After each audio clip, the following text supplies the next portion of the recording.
नमस्कार, आप देख रहे हैं डीडी बिहार। मैं हूं प्रशांत रंजन। इस वक्त कदम विकसित भारत की ओर कार्यक्रम में आप सबका बहुत बहुत स्वागत है। दर्शकों, जैसा कि आप जानते हैं, इस कार्यक्रम में हम उन योजनाओं की चर्चा करते हैं और अतिथि विशेषज्ञों के माध्यम से उन जानकारियों को आप तक साझा करते हैं जो समेकित रूप से मिलकर भारत को एक राष्ट्र के रूप में विकसित राष्ट्र बनाने की ओर अग्रसर हैं, कृत संकल्प हैं। इसको लेकर प्रधानमंत्री के नेतृत्व में विभिन्न प्रकार की योजनाएं चलाई जा रही हैं, जिसमें शिक्षा, चिकित्सा, कृषि, तकनीक, रोजगार से संबंधित तमाम योजनाएं हैं। हम उन्हीं योजनाओं की चर्चा करेंगे और अपने अतिथियों के माध्यम से आप तक उन जानकारियों को पहुंचाएंगे जिन जानकारियों को प्राप्त करके आप खुद भी अपने जीवन में समृद्धि ला सकते हैं और राष्ट्र के निर्माण में योगदान दे सकते हैं।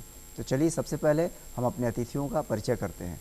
आज इस कार्यक्रम में उपस्थित हैं बिहार के वरिष्ठ पत्रकार प्रवीण बागी जी। सर, बहुत बहुत स्वागत है आपका। धन्यवाद। हमारे दूसरे अतिथि हैं सामाजिक कार्यकर्ता कामेश्वर प्रसाद सिंह जी। सर, बहुत बहुत आपका भी स्वागत है। इन अतिथि विशेषज्ञों से सवाल जवाब का सिलसिला शुरू करेंगे और योजनाओं पर परिचर्चा करेंगे, लेकिन इससे पहले आइए देख लेते हैं एक रिपोर्ट। प्रधानमंत्री नरेंद्र मोदी ने 1 जनवरी 2017 को प्रधानमंत्री मातृ वंदना योजना की शुरुआत की। गर्भावस्था के दौरान कामकाजी महिलाओं की आमदनी बरकरार रहे, ये सुनिश्चित करने के लिए महिला एवं बाल विकास मंत्रालय ने इस योजना की शुरुआत की थी और इन 8 सालों में ये योजना महिलाओं के लिए मील का पत्थर साबित हुई है। भारत की विकास यात्रा में महिलाओं की संपूर्ण भागीदारी में है और इसलिए हमारी माताओं बहनों की मुश्किलें कम करने पर हम जोर दे रहे हैं। सामाजिक और आर्थिक रूप से कमजोर वर्ग की महिलाओं के लिए इस योजना की शुरुआत की गई ताकि जच्चा एवं बच्चा की समुचित देखभाल एवं पोषण आवश्यकताओं को पूरा किया जा सके।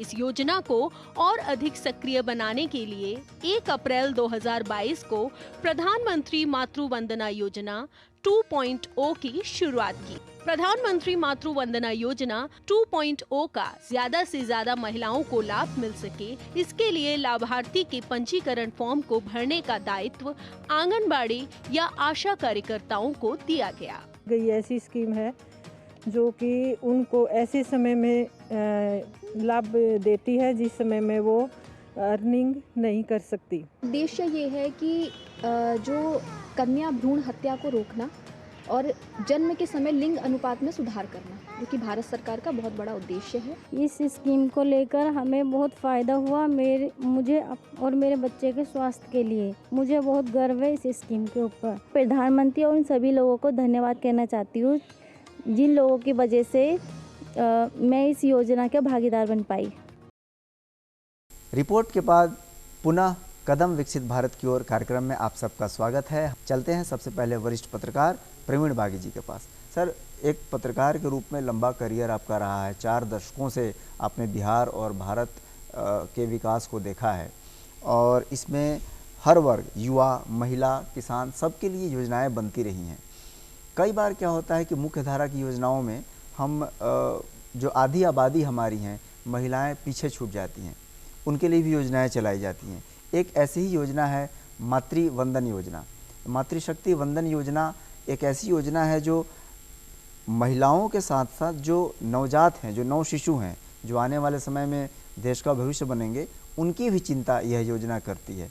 क्या है ये पूरी योजना और किस प्रकार ये सशक्त भारत बनाने में अपना सहयोग दे रही है, हमारे दर्शकों को बताइए।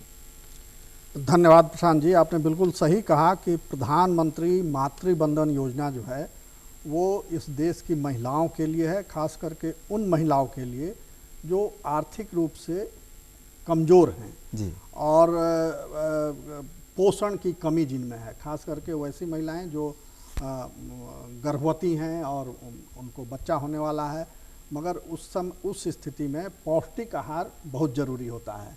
वो जच्चा और बच्चा दोनों के लिए ज़रूरी है कि पौष्टिक आहार हो, माता स्वस्थ हो, तभी वो स्वस्थ शिशु को जन्म दे सकती है। मगर दुर्भाग्य से हमारे देश में गरीबी इतनी है कि माताएं पौष्टिक आहार नहीं ले पाती हैं क्योंकि उनके पास पैसे नहीं होते। तो इसलिए जो शिशु पैदा होता है वो कमज़ोर होता है जन्म से ही, और फिर तरह तरह की बीमारियां, इलाज, उसमें पैसा खर्च और फिर वो दुष्चक्र ऐसा एक गरीबी का बन जाता है कि उसी सर्किल में वो पूरा परिवार उनका घूमता रहता है। तो इस दुष्चक्र से उनको बाहर निकालने के लिए प्रधानमंत्री नरेंद्र मोदी के नेतृत्व में इस योजना का श्री गणेश हुआ और 1 जनवरी 2017 से इसे लागू किया गया। इसका नाम दिया गया प्रधानमंत्री मातृ बंधन योजना। बहुत सी महिलाएं होती हैं जो कामकाजी होती हैं जी। मगर उस स्थिति में उनको छुट्टी लेनी पड़ती है, तो उनको उनका वेतन कट जाता है, पैसे नहीं मिलते, मजदूरी करती हैं, तो काम करेंगी तभी पैसा मिलेगा। तो उनको पैसे का अभाव न हो इसलिए वो राशि दी जाती है कि वो घर में आराम करें और पौष्टिक आहार लें। इसमें 19 वर्ष से अधिक की महिलाएं कवर होती हैं और उनको 2 किस्तों में दिया जाता है ये राशि 5,000 रुपये, 2,500 का 2 किस्त होता है। एक प्रसव के पहले कि वो खान पान दुरुस्त रखें अपना, और दूसरी किस्त जो है वो प्रसव के बाद उनको दी जाती है, ताकि उसके बाद वो बच्चे का भी ख्याल रखें, अपना भी ख्याल रखें। और ये तो है कि पहला बच्चा होने पर। ठीक। दूसरे बच्चे में यदि पुत्री हुई उनको तो एकमुश्त 5,000 रुपया दिया जाता है, 6,000 रुपया एकमुश्त दिया जाता है। तो ये इससे बच्चियों के प्रति सकारात्मक भाव पैदा हो, वो बोझ न बने, एक प्रोत्साहन भी हो, एक प्रोत्साहन हो कि बच्चे भी है तो वो। आपके पास लौटेंगे, चलते हैं कामेश्वर प्रसाद सिंह जी के पास। अभी जो प्रवीण बागी जी ने जितनी बातें कही, कई सारे आंकड़े प्रस्तुत किए, इतनी राशि दी जा रही है, इतने अंतराल पे दी जा रही है, इतने किस्तों में दी जा रही है।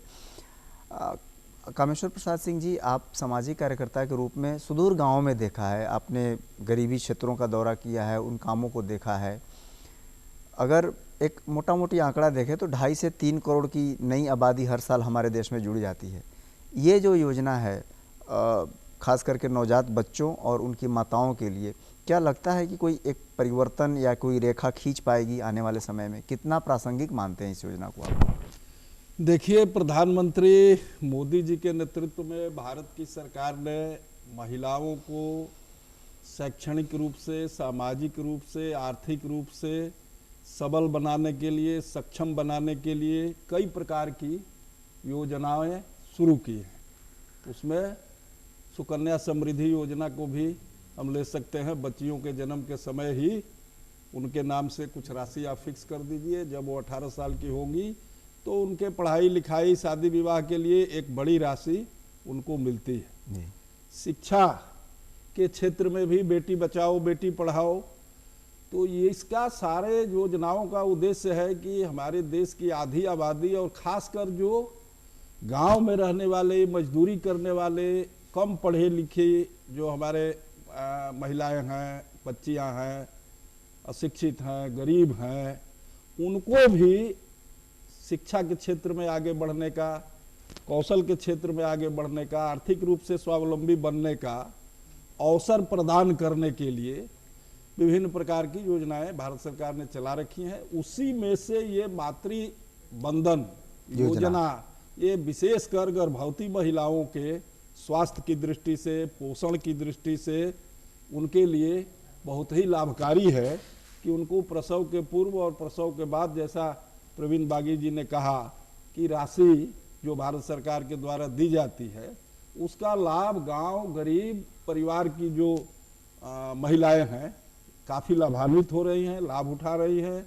इसके कारण बच्चों के कुपोषण और महिलाओं के स्वास्थ्य में भी अपेक्षित सुधार हो रहा है। जी, हम इसी बात को विस्तार देंगे, प्रवीण बागी जी के पास हम लौटते हैं।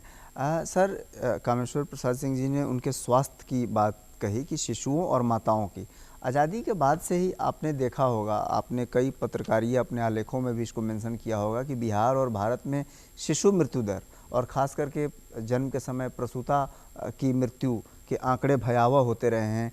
WHO से लेकर, यूनाइटेड नेशन से लेकर भारत सरकार आज़ादी के बाद से ही प्रयास कर रही है। क्या लगता है कि इस मातृशक्ति योजना से ये जो हमारे पास भयावह आंकड़े आते हैं, प्रसूता की मौत, शिशु मृत्यु दर, इन सब पर कुछ काबू पाएंगे हम लोग? क्या हो सकता है? अब बिल्कुल उसी को ध्यान में रख करके ये योजना शुरू की गई है।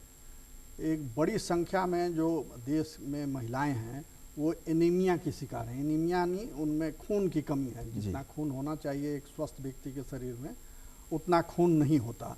इसकी वजह ये है कि वो उनका खान पान ठीक नहीं है, इतनी कमाई उनकी नहीं होती है कि वो बेहतर खान पान कर सकें और स्वस्थ रह सकें, तो वो कमज़ोर हो जाती हैं, तरह तरह की बीमारियों से ग्रसित रहती हैं। ऐसे में अगर वो माँ बनती हैं और बच्चे को जन्म देती हैं तो स्वाभाविक रूप से वो बच्चा भी उसी तरह बीमार होगा, अस्वस्थ होगा। तो इस बात को ध्यान में रखते हुए केंद्र सरकार ने ये योजना लागू की है कि माता के स्वास्थ्य पर विशेष ध्यान दिया जाए, खास करके वैसी महिलाएं जो गर्भवती हैं तो उनका खान पान सही हो, इसलिए ये दिया जाए। अभी जो आंकड़े हैं, और ये आंकड़े हैं राष्ट्रीय परिवार स्वास्थ्य सर्वेक्षण की 5वीं किस्त की रिपोर्ट में ये आंकड़े उल्लेखित हैं। इसमें ये कहा गया है कि देश में 30% नवजात जो हैं वो अल्प वजन के होते हैं, यानी जितना स्टैंडर्ड वजन होना चाहिए एक नवजात उससे कम, उससे कम होते हैं। तो वो वजन कम होगा तो वो डेंजर जोन में आ जाएंगे, कई तरह की बीमारियां उनको हो सकती हैं। तो ये स्थिति न हो। और 13% गंभीर कुपोषण के शिकार हैं बच्चे, यानी जिनका जन्म हुआ, थोड़े बड़े हुए तो उनको पोषण सही तरीके से नहीं मिल पाता, तो कुपोषण के शिकार हैं। तो इन सब को ध्यान में रखते हुए ये मातृबंधन योजना जो है वो शुरू की गई है, ताकि माता और नवजात शिशु दोनों के स्वास्थ्य को बेहतर रखा जा सके और एक स्वस्थ भारत का निर्माण हो सके। तो ये बहुत सराहनीय योजना है और इसका लाभ बहुत मिल रहा है लोगों को। इसको आंगनबाड़ी योजना से जोड़ दिया गया है।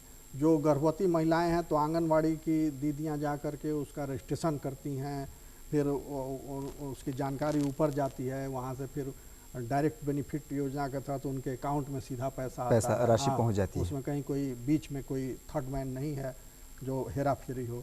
तो जैसे वो रिकॉर्ड गया ऊपर कि ये गर्भवती है, इस समय इसका ये होना है, डिलीवरी होना है, तो उस हिसाब से जो उनका टाइम टेबल बना हुआ है उस टाइम टेबल के तहत उनके अकाउंट में पैसा आ जाता है। और इसी के लिए वो जनधन योजना के तहत जो बैंक खाते खोले गए, देखिए मैंने सरकार ने एक नेटवर्क बनाया गया। प्रधानमंत्री मोदी ने कितने बृहद पैमाने पर सोचा ये कि कैसे एक एक व्यक्ति की चिंता हो और कैसे उनको स्वस्थ रखा जाए, कैसे उनको लाभ जो यहाँ से जा रहा है पूरा का पूरा 100% लाभ उनको मिले जो लाभुक हैं। तो इसके लिए ये तमाम योजनाएं चलाई गई और उसके माध्यम से एक बेहतर छवि समाज की अभी बनती दिख रही है। हालांकि अभी भी बहुत काम करने की ज़रूरत है, मगर उस दिशा में हम आगे बढ़ चले हैं और ये कदम जब आगे बढ़ चला है तो फिर ये रुकने वाला नहीं है और इसका लाभ लोगों को मिल रहा है। बिल्कुल, तो लोग भी चाह रहे हैं कि योजना चलती रहे। कमिश्नर प्रसाद सिंह जी, अभी प्रवीण बागी जी ने कहा कि ये जो राशि है वो जनधन योजना के माध्यम से उनके खातों में, महिलाओं के खाते में, माताओं के खाते में सीधे चली जाती है, बीच में कोई मिडिल मैन नहीं होता है। आप चूँकि इसमें ज़मीनी स्तर पर काम करते हैं, आपको याद होगा कि जब जनधन योजना शुरू हुआ तो इसकी आलोचना और लोग मजाक उड़ाते थे कि खाता तो खोल देंगे, पैसा कौन देगा।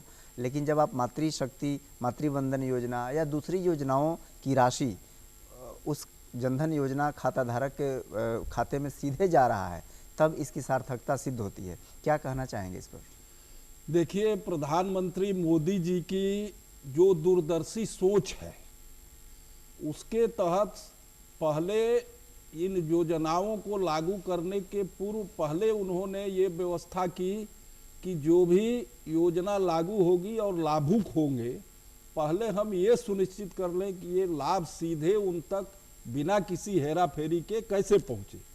इसके तहत ही योजनाओं को लागू करने के पूर्व ये जनधन खाते खोलने का पूरे देश में अभियान चलाकर खोला गया। ठीक बात आपने कहा कि उस समय बहुत से लोग मजाक उड़ा रहे थे कि ये खाता खुलवा के क्या करेंगे, गरीबों के पास पैसा कहाँ से है, पैसा कहाँ से आएगा। जब खाता उनका खुल गया, जिन्होंने आज तक बैंक का द्वार नहीं देखा था, ऐसे लोगों को जीरो बैलेंस पर जब खाता खुल गया और भारत सरकार और राज्य सरकारों की विभिन्न प्रकार की जो लाभकारी योजनाएं हैं जन कल्याण की, उसमें अधिकांश योजनाओं को, चाहे वो केंद्र सरकार की हो और राज्यों ने भी अब धीरे धीरे सबको डायरेक्ट बेनिफिट ट्रांसफर अधिक से अधिक करके कि कोई बिचौलिया, कोई उसमें घुसखोरी ना हो, सीधे उसको जो है लाभ मिले, इसलिए ये व्यवस्था बनाई गई और आज उससे लोग लाभान्वित हो रहे हैं। अब उस खाते का महत्व आम आदमी को भी और जो लोग आलोचना करते थे उनको भी समझ में आ रहा है कि इन खातों से कितना लाभ लोगों को मिल रहा है। 50 करोड़ से ऊपर गरीब- खाते खोले गए हैं इस मद में। खासकर गरीब लोगों को जो बैंक का मुंह तक नहीं देखे थे वो सबसे ज्यादा आज लाभान्वित हो रहे हैं। बिल्कुल। इनके लिए सरकार वेलफेयर की योजनाएं चला रही है। चलते हैं हम प्रवीण बागी जी के पास। सर, इससे पहले आप बच्चों के कुपोषण पर बात कर रहे थे कि मातृवंदन योजना से माताओं और बच्चों दोनों के कुपोषण का ख्याल रखा जा रहा है। जब हम कुपोषण की बात करते हैं तो हमारे पास एक और योजना सामने आती है, बात ध्यान में आता है, प्रधानमंत्री के पहल पर फोर्टिफाइड राइस स्कीम शुरू किया गया, संपोषित चावल। तो एक तो जो चावल है उसमें कार्बोहाइड्रेट की मात्रा अधिक है, लेकिन संपोषित चावल में मिनरल्स और विटामिन युक्त चावल, और यह विशेष रूप से बच्चों के लिए है। छोटे बच्चे जो स्कूल जाते हैं और या फिर घर में हैं, उनके लिए संपोषित चावल अथवा फोर्टिफाइड राइस के नाम से स्कीम शुरू किया गया। हम आपसे प्रधानमंत्री की उस दृष्टि की क्या बात जानना चाहेंगे जिसमें वो हर छोटे छोटे स्तर पर चिंता कर रहे हैं। अब बिल्कुल ये इससे जुड़ी हुई योजना है जी। जो मातृवंदन योजना है उसी का ये विस्तार है। एक और तो आप उनको धनराशि दे रहे हैं कि जन्म के समय बच्चे हाँ, बच्चे के जन्म के समय पहले और बाद में, ताकि वो अपना और बच्चे का ध्यान रखें, और दूसरे की आगे भी बच्चा स्वस्थ रहे, माता भी स्वस्थ रहे। इसके लिए वो जो आपने योजना बताई फोर्टिफाइड राइस, हाँ, तो पौष्टिक चावल है वो, उसमें कई चीज़ें मिली होती हैं जो पौष्टिक होती हैं, स्वास्थ्य के लिए लाभदायक हैं। तो वो राशन की दुकान से, जन वितरण प्रणाली से वो दी जा रही हैं, तो सब तक पहुंच रही हैं, और 5 किलो अनाज तो मिल रहा है, तो उसमें वही चावल ज़्यादातर मिलता है जी। तो ये पूरा एक नेटवर्क है कि कैसे स्वस्थ भारत का निर्माण हो, इसके लिए। और जो आंकड़े मैंने बताए थे जी, उसमें ये है कि खास करके महिलाएं बड़ी बीमारी की शिकार होती हैं, इसलिए कि वो घर में आप देखिएगा कि महिलाएं बचा खुचा खाती हैं, वो अपने भोजन को प्राथमिकता नहीं देती हैं। वो उनकी सोच होती है कि पहले पूरा परिवार खा ले, उसके बाद कुछ बचे तो हम खा लें, न बचे तब भी कोई चिंता नहीं, पानी पी लिया सो गए। तो ये गरीब घरों में आज भी हो रहा है। तो इसके तहत ये जो है योजनाएं लाई गई हैं कि ऐसी नौबत किसी घर में ना आए कि बिना खाए किसी महिला को सोना पड़े या कम खा करके सोना पड़े। तो ये सब योजनाएं, और इसी का नतीजा है, दुष्परिणाम है, जो भोजन पर उनका फोकस नहीं होता है, कि 52% गर्भवती महिलाएं वो खून की कमी का शिकार होती हैं, एनीमिया की शिकार। बहुत बड़ा आंकड़ा है। हाँ, ये सरकारी आंकड़ा है, राष्ट्रीय परिवार स्वास्थ्य सर्वेक्षण का आंकड़ा है, ताज़ा आंकड़ा, कि 52% यानी आधी से अधिक महिलाएं इस देश में, आप समझ लीजिए क्या भयावह स्थिति है, कि उनमें खून की कमी होती है, और बच्चे के जन्म के बाद वो और कमज़ोर हो जाती हैं। और 74% आबादी पौष्टिक आहार से वंचित है, ये सरकार का आंकड़ा है। 74% आबादी इस देश में पौष्टिक आहार से वंचित है। तो इसके लिए वो जन वितरण प्रणाली से वो योजनाएं शुरू की गई। आपको याद होगा कि पहले उसमें चना वगैरह भी दिया जाता था, कि चना बहुत पौष्टिक माना जाता है, तो चना खा करके लोग स्वस्थ रहें। तो सरकार हर क्षेत्र पर उसकी नज़र है, और कहाँ किसको क्या मदद देने से उसको लाभ हो सकता है, कैसे लोग एक स्वस्थ और अच्छे नागरिक के रूप में देश खड़ा हो, इसके लिए सरकार की चिंता है। और वो हर कदम पर लोगों के साथ जो ज़रूरतमंद लोग हैं उनकी ज़रूरत को समझते हुए वहाँ वो मदद पहुँचा रही है। हम चलते हैं कामेश्वर सिंह जी के पास। अभी इन्होंने महिलाओं के स्वास्थ्य और बच्चों के स्वास्थ्य की बात की, कि आम नागरिक के स्वास्थ्य की चिंता तो सरकार कर ही रही है, इसके साथ साथ महिलाओं के लिए अलग से चिंता है, बच्चों के लिए अलग से स्कीम है, जो बुज़ुर्ग हैं, बुज़ुर्ग नागरिक देश के, उनके लिए भी चिंता है। जैसे आयुष्मान भारत योजना तो सबके लिए है, सबसे बड़ा हेल्थ स्कीम है, उसमें जो 70 वर्ष से अधिक उम्र के बुज़ुर्ग हैं उनके लिए वंदन व्यय योजना है। वंदन व्यय में है कि जो आयुष्मान में 5 लाख की राशि मिलती है इलाज के लिए, उसमें 5 लाख और मिलेगा। तो ये आपसे हम जानना चाहते हैं कि जो अलग अलग वर्गीकरण करके महिलाएं, बच्चे, बुज़ुर्ग, युवा, सबके लिए अलग अलग चिंता करना, तो ये जो स्पेसिफिक मॉडल है, इसको आप मानते हैं कि जो प्रधानमंत्री के नेतृत्व में एक लक्ष्य संकल्प लिया गया है कि 1947 तक हम विकसित राष्ट्र के रूप में खड़े होंगे, तो इस वर्गीकृत करके जो योजनाएं चलाई जा रही हैं उनका किस हद तक योगदान आप मानते हैं? देखिए, समाज के विभिन्न प्रकार के जो हमारे समाज में लोग निवास करते हैं, तो हर एज ग्रुप के अनुसार, उनके कार्य के अनुसार, वो श्रमिक हो, मजदूर हो, किसान हो, नौजवान हो, महिला हो, बुजुर्ग हो, तो भारत की सरकार ने सबके लिए उनको कौन सी योजना से लाभ हो सकता है, और यही है सबका साथ, सबका विकास, सबका विश्वास।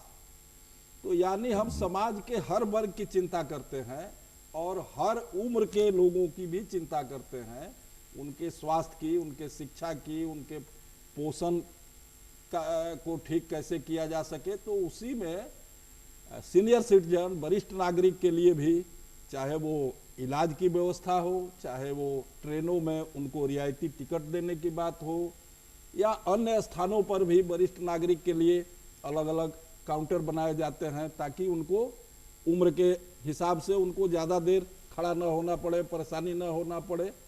तो सबका ध्यान रखते हुए इस योजना में भी जो आयुष्मान भारत का आपने कहा 70 वर्ष के बाद, उसमें फ्री कर दिया सरकार ने कि जिनकी उम्र 70 हो गई सबको आयुष्मान कार्ड दिया जाएगा। उसमें जो आप कह रहे हैं वरिष्ठ नागरिक को रेल में रियायत, वो अभी स्थगित है, वो योजना अभी नहीं दी जा रही। ठीक है, स्थगित है, लेकिन सरकार उसको चलाती थी। अब बीच में जिस समय कोरोना का पीरियड आया, उस समय उसको स्थगित कर दिया गया।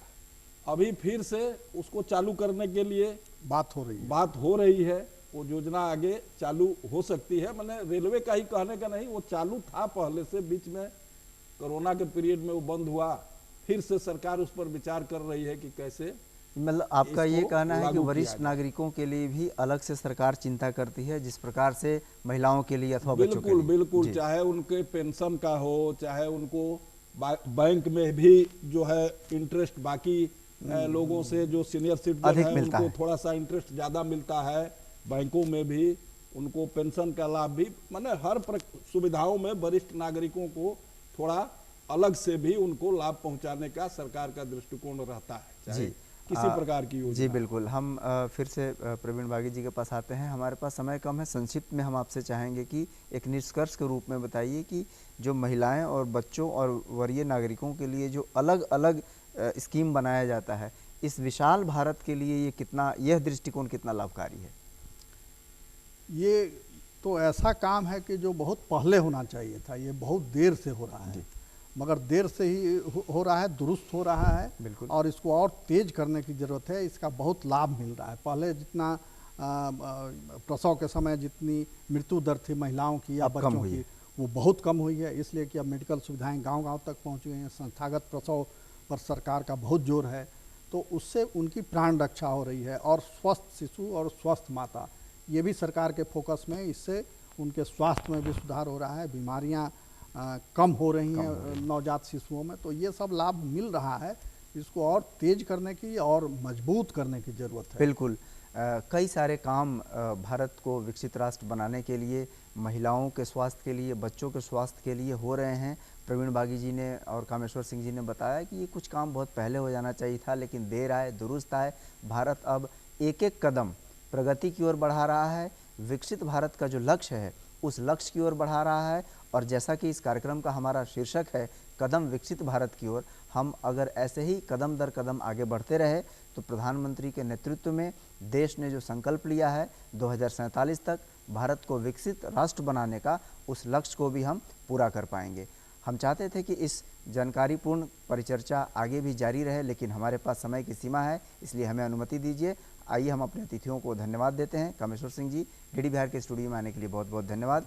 प्रवीण बागी जी, आपका भी बहुत बहुत धन्यवाद। धन्यवाद, दर्शकों का भी धन्यवाद। समय हो चला है आपसे विदा लेने का, तो हमें दीजिए अनुमति, लेकिन डीडी बिहार पे अन्य कार्यक्रमों का सिलसिला अनवरत जारी रहेगा। तो देखते रहिए डीडी बिहार। नमस्कार।